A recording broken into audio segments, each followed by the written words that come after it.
అందరికీ hi friends. ఈరోజు blog video ఏంటంటే, నిన్నైతే పత్తి పొలంలో అయితే ఒక భారీ సర్పం అయితే కనిపించింది. సో దాన్ని అయితే వీడియో తీశాను నేను. చాలా బాగా అయితే వచ్చింది. ఒకసారి అయితే మీరు కూడా చూడండి. నేను చెప్పేది ఏంటంటే, రైతులకైతే పొలంలో వెళ్ళినప్పుడైతే జాగ్రత్తగా ఉండాలి. ఎందుకంటే చిన్న చితుకలు క్రిమికీటకాలు తినడానికైతే పాములు అయితే బయటకు వస్తుంటాయి. సో చాలా భారీ సర్పం అని చెప్పుకోవచ్చు. నేనైతే వీడియో తీశాను. ఒకసారి అయితే మీరైతే చూడండి.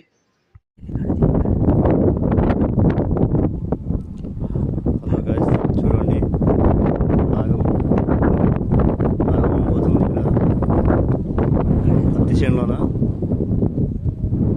చూడండి ఎలా ఉంది. ఇదిరా చూడండి ఎలా పోతుంది.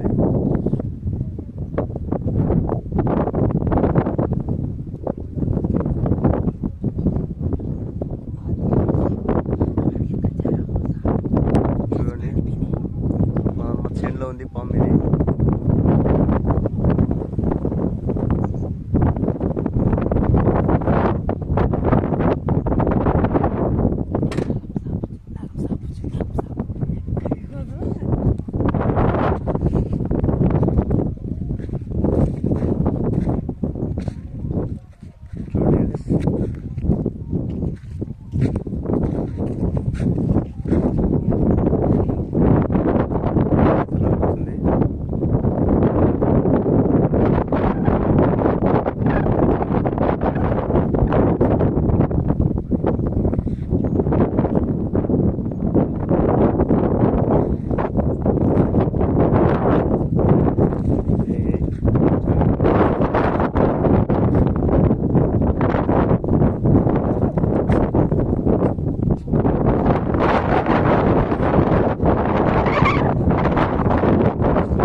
ట్రాఫిక్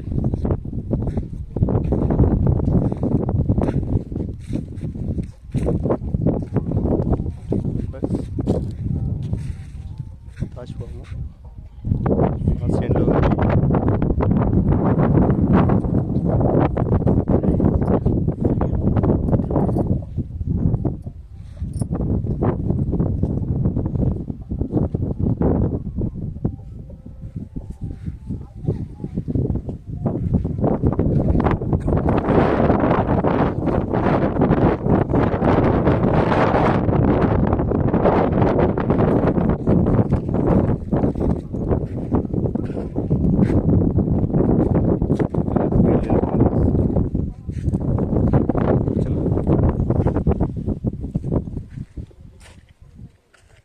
సో వీడియో అయితే చూశారు కదా. మన వీడియో నచ్చినట్లయితే లైక్ చేసి షేర్ చేసి కిందైతే నాకైతే కామెంట్ పెట్టండి. సబ్స్క్రైబ్ చేసుకోవడం మాత్రం మర్చిపోవద్దండి. ఇలాగే సపోర్ట్ చేస్తూ ఉండండి. మంచి మంచి వీడియోలు అయితే చేయడం అయితే నా బాధ్యత అనమాట. సో నెక్స్ట్ వీడియోలో అయితే మళ్ళీ కలుసుకుందాం. సబ్స్క్రైబ్ చేసుకోవడం మాత్రం మర్చిపోవద్దండి ఫ్రెండ్స్. Okay friends, bye.